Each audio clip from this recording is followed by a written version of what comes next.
So now I'm going to tell you a little bit about my own personal experience. And my own personal experience is through this time very been interesting for me because one of the things that I'm working on in my life is my own authority and my own power and really where I give up my power and where I give up agency.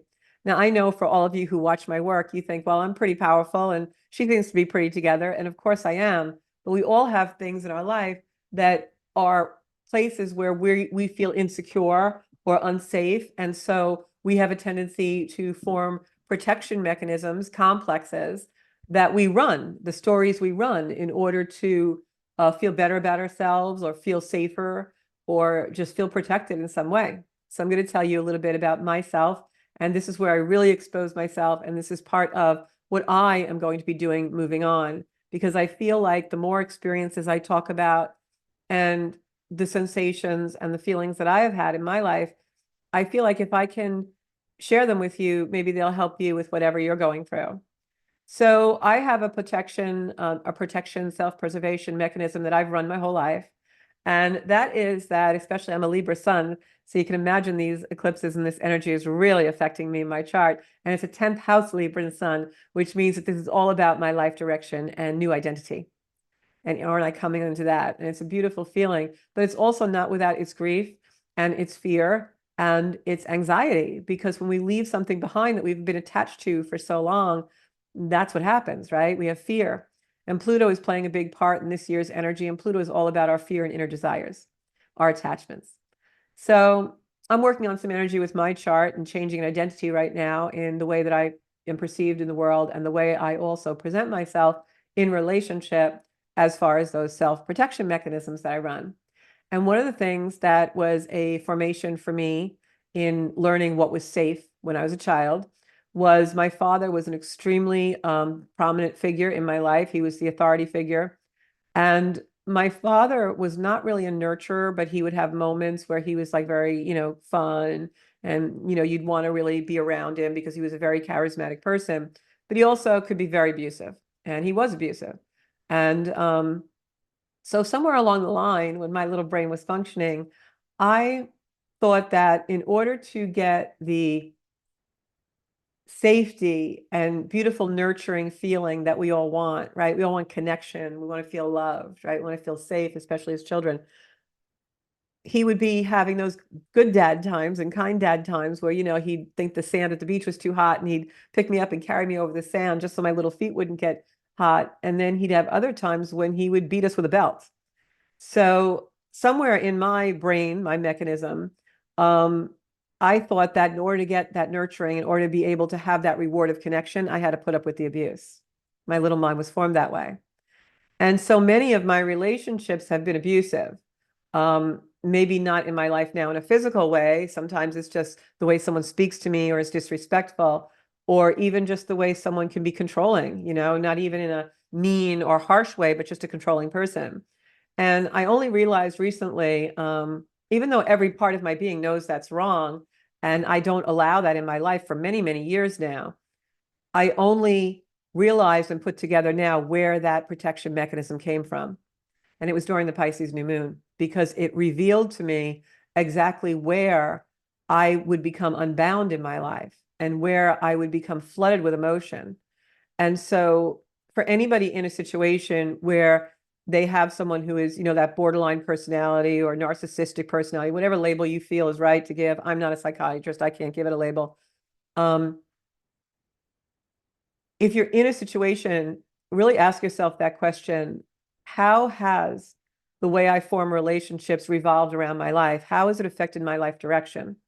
Because when I look at that piece, I can see how I developed those relationships. And as a result of that, how it affected my identity and my personality, my insecurity, my ability sometimes not to be able to speak up, my ability to, not be able to deal with my own anger sometimes and squashing that down and getting ill, because I never had a safe place to express. And so those things are very deep within us. That's the type of thing that will come forward in this type of environment, in this type of sky, because the universe wants to reveal something that may be painful to us, but it will reveal it so that we can move away from it. I've outgrown it. I no longer think that way. So now I can't align with any behavior mechanism or protection mechanism like that, because once you see it, you can't unsee it. And so now I know my life is just going to emerge in such a more beautiful and amazing way because my identity no longer holds that energy. And by the same token, when I started to have that revelation, I started to look back in my life and do, a life review of some of my relationships. And I asked myself, how has relationships revolved my life direction? And there were many, many times that I ended up with a friend or a person in my life, not even, a romantic relationship or anything, even with my siblings, having sometimes not healthy relationships over the years when we were younger, where those relationships, the power dynamic affected my identity because I held this belief from childhood that not only did I have to put up with sometimes harsh behavior or abuses in order to also have those times of connection, nurturing, but that the insecurity that gave me was that I always wanted to pair with someone to do a job or a project or a thing. Like even I can remember being younger, and if I had to shop for a special dress or get something important for my house, I would also ask my sister or my mom, who would never come anyway, or like someone, friend, spouse at the time, to come with me. Like I would never be competent enough to make a decision like that on my own. And I know people who know me for a lot of years will think, "Are you kidding? You're like such a strong person." In certain containers, I am. Like my career, I was always very strong in. But in my personal life, in the relationships that determined my identity, I was never. And I always thought I needed someone to help me do it. Oh, I can't do that by myself. This is what I used to tell myself. And now I see how that led me to be in partnership, in relationship, in friendship with people that really weren't for my betterment because they didn't allow me to expand and explore my own identity and become something that I needed to become. Instead, I used them to avert my own responsibility for growth, and they allowed it because they were more than happy to be the controller. And so that's how this has really played in my life. And, to be this advanced in my life, this age in my life, and come from a place like that and be able to see that, while painful, is such a blessing for me because my life is about to change in so many unbelievable ways. And is it easy to see these things and be honest and brutally honest with myself about it? Absolutely not. I know it's not for other people out there who've had to do this kind of things, but at the same time, it's happening to get us to a place that's like our own little paradise and our own miraculous. I have an eyelash in my eye, I'm sorry. And our own little miraculous place of peace and happiness. Like, even though understanding those revelations, and I'm being deeply personal with you and exposing myself and being vulnerable, but isn't that what we need to do to be connected and to do it without insecurity and know I'm in a place without judgment?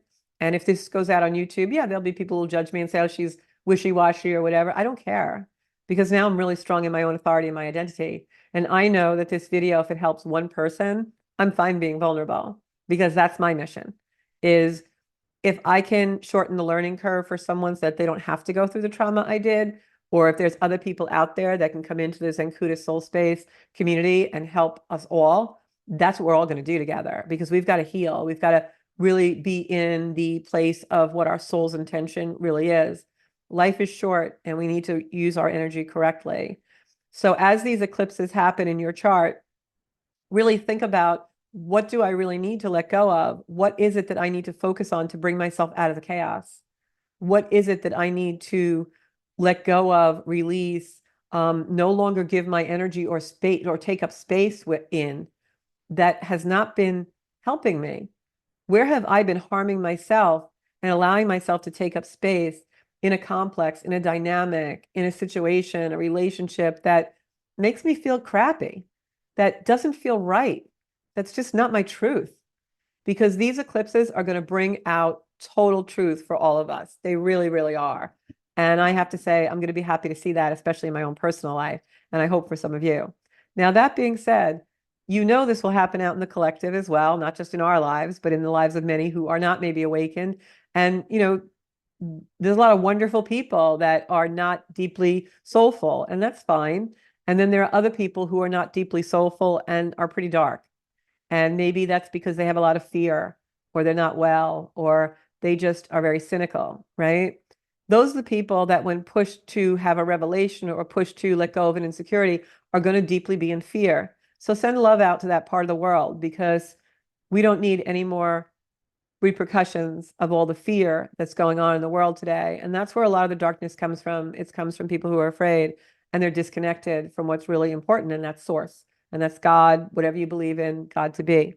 So I just wanted to come on and do that little work about the eclipses, and all of the planets are direct until April 1st. So use this energy wisely, because there's a lot of space in the sky.